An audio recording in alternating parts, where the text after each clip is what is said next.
अस्सलाम वालेकुम दोस्तों, मैं चौधरी अब्दुल हादी आज आपको बताऊंगा फोर्सेज प्रोजेक्ट के बारे में। ये बताने से पहले कि इसके अंदर कितना मुनाफा और कितना प्रॉफिट है, उससे पहले मैं आपको ये बताऊंगा कि ये अगर दीनी लिहाज से इसको देखा जाए तो ये कारोबार करना कैसा है, और अगर दुनियावी लिहाज से भी देखा जाए तो इसमें कितने फ़ायदे हैं। तो सबसे पहली बात करेंगे कि फोर्सेज प्रोजेक्ट दीनी लिहाज से भी किसी तरह से भी इसमें हराम का शुबा नहीं है। जितना भी आपको प्रॉफिट आएगा वो हराम के दायरे के अंदर नहीं आता, वो बिल्कुल लीगल है और बिल्कुल जायज़ है। यानी फोर्सेज प्रोजेक्ट के बारे में उलमा का भी यही कहना है कि इसको इस्तेमाल करना या इसके ज़रिए प्रॉफिट कमाना, इसके ज़रिए मुनाफा कमाना, ये बिल्कुल जायज़ है। क्योंकि दूसरी चीज़ इसमें यह है कि इसमें किसी तरह का सूद नहीं है, किसी तरह का धोखा, फ्रॉड कुछ भी नहीं है, इसलिए इसको करना बिल्कुल जायज़ है। और इसके ज़रिए जितना भी आपको प्रॉफिट आता है वो बिल्कुल जायज़ है, वो बिल्कुल भी हराम नहीं है। और अगर इसको देखा जाए दुनियावी लिहाज से तो फोर्सेज प्रोजेक्ट के ऊपर काम करना आपके लिए क्यों ज़्यादा मुनाफे बख्श और क्यों फ़ायदेमंद है, उसकी सबसे बड़ी वजह यह है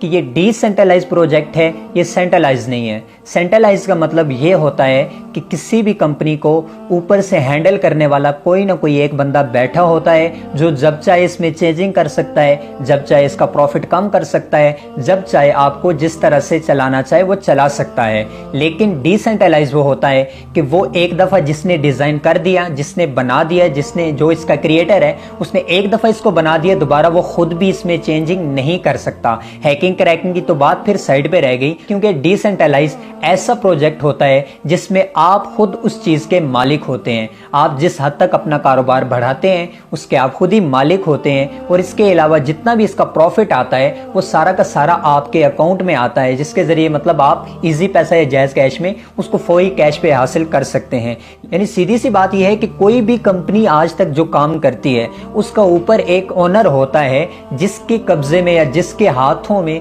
जितने भी वर्कर होते हैं वो उसके हाथों में होते हैं। यानी वो जब चाहे तो उनका प्रॉफिट कम कर सकता है, जब चाहे उनको अपनी तरीके से चला सकता है। लेकिन जो डिसेंट्रलाइज सिस्टम होता है वो बिल्कुल किसी ओनर के तहत नहीं होता, वो किसी भी बंदे के तहत नहीं होता। उसमें जितने भी उसूल या जितने भी आप रूल्स कह लें पहले से जो क्रिएट किए होते हैं उन्हीं हद तक रहते हैं, उसके बाद किसी तरह की भी चेंजिंग नहीं की जा सकती है। तो इसलिए सबसे बड़ी बात तो इसमें यह है कि इसमें कोई चेंजिंग नहीं हो सकती है कि आप कहें कि हमारी कंपनी पैसा लेके भाग गई या फिर हमारा बंदा जो था वो पैसे लेके भाग गया, ऐसा तो कोई इसमें इशू है नहीं है। अगली बात करते हैं कि इसमें किसी तरह का भी धोखा और फ्रॉड नहीं है, क्योंकि जो प्रोजेक्ट पूरी दुनिया में काम कर रहा है, सिर्फ पाकिस्तान के अंदर मौजूद नहीं है बल्कि पूरी दुनिया के अंदर काम कर रहा है, और ये पूरी दुनिया के अंदर